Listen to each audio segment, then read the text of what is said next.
അതായത് സുജിയ, ഇതാണ് നമ്മളിപ്പോൾ ദൃശ്യങ്ങളിൽ കാണുന്ന ഈ ഭാഗമാണ് ഈ നേവി സംഘത്തിന് ഈ തെരച്ചിലിൻ്റെ ഭാഗമായി കണ്ടിട്ടുള്ളത്. ഈ ഭാഗം നമ്മൾ പ്രാഥമികമായി മനാഫിനോട് ഉൾപ്പെടെ സംസാരിക്കുന്ന ഘട്ടത്തിൽ മനസ്സിലാക്കിയിട്ടുള്ളത് ഇത് ഈ ട്രക്കിൻ്റെതല്ല എന്നുള്ള കാര്യമാണ് നമ്മൾ മനസ്സിലാക്കുന്നത്. നമുക്ക് അവരോട് കാര്യങ്ങൾ ചോദിക്കാമെന്ന് തന്നെയാണ് കരുതുന്നത്. മനാഫ്, ഈ കണ്ടെത്തിയിട്ടുള്ള ഇത് നമ്മളെ ട്രക്കിൻ്റെതാണോ? അല്ല, ടാങ്കറിൻ്റെ മുൻവശ. ടാങ്കറിൻ്റെതാണ്. ടാങ്കറിൻ്റെതാണ്. അതിനകത്ത് നമ്മുടെ ട്രക്കിൻ്റെതല്ല. അല്ല, ഈ ഒരൊറ്റ കാഴ്ചയിൽ കണ്ടിട്ട് നമ്മളതല്ല. കാരണം തന്നെ ഇത് അത്ര പെട്ടെന്ന് മനസ്സിലാവുന്നില്ല. ഇനി ഏതെങ്കിലും വിദഗ്ധ സംഘം വരേണ്ടി വരും.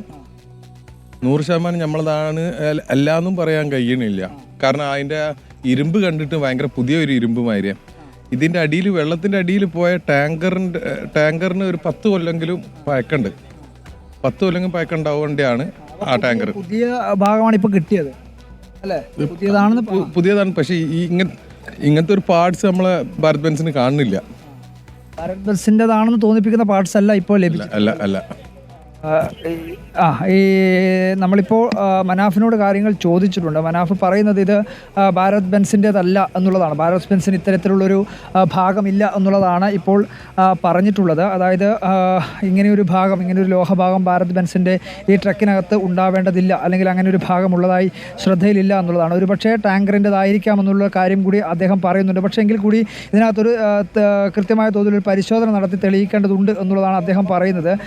വലിയ പഴക്കം തോന്നുന്നുമില്ല എന്നുള്ള കാര്യം കൂടി അദ്ദേഹം പറയുന്നുണ്ട്. ഒരുപക്ഷെ ഇത്രയും ദിവസം വെള്ളത്തിനടിയിൽ കിടന്ന ഒരു പഴക്കവും ഒരു ചെറിയ തോതിൽ തുരുമ്പെടുത്തതും അല്ലാതെ മറ്റ് പഴക്കമുള്ളതായി ഇതിൻ്റെ ഭാഗമായി നമുക്ക് ശ്രദ്ധയിലില്ല എന്നുള്ളതാണ് മനസ്സിലാക്കാൻ വേണ്ടി കഴിയുന്നത്. നമുക്ക് ജിതിനുണ്ട്, നമ്മുടെ സഹോദരൻ ജിതിനുണ്ട്. ഇന്ത്യൻ നേവിയുടെ ഉദ്യോഗസ്ഥന്മാർ ആരെങ്കിലും ഉണ്ടോ ഇവിടെ? Navy people. ഇപ്പോൾ തത്സമയം ആ ദൃശ്യങ്ങളാണ് കണ്ടുകൊണ്ടിരിക്കുന്നത്. നമ്മൾ നേവി കണ്ടെത്തിയ ലോഹഭാഗമാണ് ഇത്. LPG ടാങ്ക് ട്രക്കിൻ്റെ, അതായത് ഈ ബുള്ളറ്റ് ടാങ്കർ ഘടിപ്പിച്ച ട്രക്കിൻ്റെ മഡ്ഗാർഡ് പോലെയൊക്കെ തോന്നുന്നു. എന്താണെന്ന് ഉറപ്പിക്കാൻ നമുക്ക് കഴിയില്ല. ഇത് ഒരു വാഹനത്തിൻ്റെ ഭാഗമാണ് എന്നത് നേവി കൺഫേം ചെയ്യുന്നു. അത് അർജുൻ്റേതല്ല, അല്ലെങ്കിൽ അർജുൻ ഓടിച്ചിരുന്ന ഭാരത് ബെൻസിൻ്റേതല്ല എന്നാണ് മനാഫ് പറയുന്നത്. അത് ബുള്ളറ്റ് ടാങ്കറിൻ്റേതാകാനുള്ള സാധ്യതയുണ്ട്. ബുള്ളറ്റ് ഒഴുകി നീങ്ങി ആ ടാങ്കറിൻ്റേതാണോ, അവിടെ എത്ര വാഹനങ്ങളാണ് വീണത് എന്നതടക്കമുള്ള കാര്യങ്ങൾ വ്യക്തമാക്കേണ്ടിയിരിക്കുന്നു. 3 വാഹനങ്ങൾ എന്നാണ് ആദ്യഘട്ടത്തിൽ റിപ്പോർട്ട് കൊടുത്തപ്പോഴൊക്കെ പറഞ്ഞിരിക്കുന്നത്. ഇത് അർജുന ട്രക്കിൻ്റേതല്ല. അങ്ങനെയാണെങ്കിൽ മറ്റേ വാഹനം, ആ ബുള്ളറ്റ് ടാങ്കർ തകർന്നാണോ അതിൽ വീണത്, തകർന്നു കിടക്കുകയാണോ എന്നതാണ് അറിയേണ്ടത്. പലയിടങ്ങളിൽ നിന്ന് ലോഹ സിഗ്നലുകൾ കിട്ടിയിട്ടുണ്ട്. ഐബോട്ട് ഡ്രോൺ പരിശോധനയിലും സൈഡ് സ്കാൻ സോണാർ പരിശോധനയിലും. അപ്പോൾ ടാങ്കർ അവിടെ തകർന്നു വീഴുകയായിരുന്നോ? അർജുൻ കല്യാട്, ഒരുപാട് സംശയങ്ങൾ ഉയരുന്നുണ്ട്. ഈ ടാങ്കർ തകർന്ന് വെള്ളത്തിൽ വീഴാനുള്ള ഒരു സാഹചര്യം അവിടെ ഉണ്ടായോ എന്ന ഒരു സംശയം കൂടി ബലപ്പെടുകയാണ്.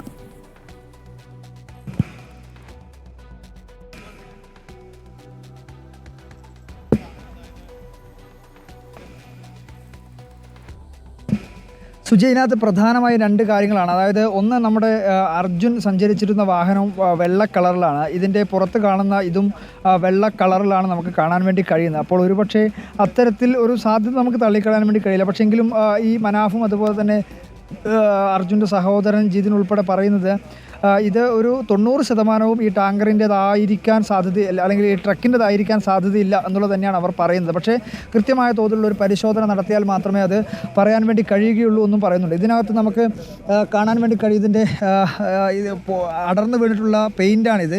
ഇതിനകത്തൊക്കെ വെള്ള നിറമാണ് നമുക്ക് കാണാൻ വേണ്ടി കഴിയുന്നത്. അടർന്നു വീണിട്ടുള്ള പെയിൻറ്റിൻ്റെ ഭാഗങ്ങളിൽ പോലും വെള്ള നിറമുണ്ട്. അർജുൻ്റെ ട്രക്കിനും വെള്ള നിറമാണ്. പക്ഷേ ഈ മനാഫിനൊക്കെ വണ്ടിയുടെ കാര്യത്തിൽ കൃത്യമായിട്ടുള്ള ഒരു അറിവുള്ളതാണ്. മനാഫ് ഉൾപ്പെടെ പറയുന്നത് ഇത്തരത്തിൽ ട്രക്കിൻ്റെതാവാനുള്ള സാധ്യതയില്ല, ട്രക്കിന് ഇങ്ങനെയുള്ളൊരു ലോഹഭാഗം ഉള്ളതായി ശ്രദ്ധയിലില്ല എന്നുള്ളതാണ് മനാഫ് ഉൾപ്പെടെ പറയുന്നത്. ഒരുപക്ഷെ ഇത് മറ്റേതെങ്കിലും വാഹനം, പ്രധാനമായും ഈ ഇത്രയും വലിയ ലോഹഭാഗമുള്ള വണ്ടി എന്ന് പറയുന്നത് സ്വാഭാവികമായും അത് എന്ന് പറയുന്നത് ഈ ടാങ്കർ മാത്രമാണ് ഇതിനകത്തുള്ളത്, ഈ അപകടത്തിൽപ്പെട്ടിട്ടുള്ളത്.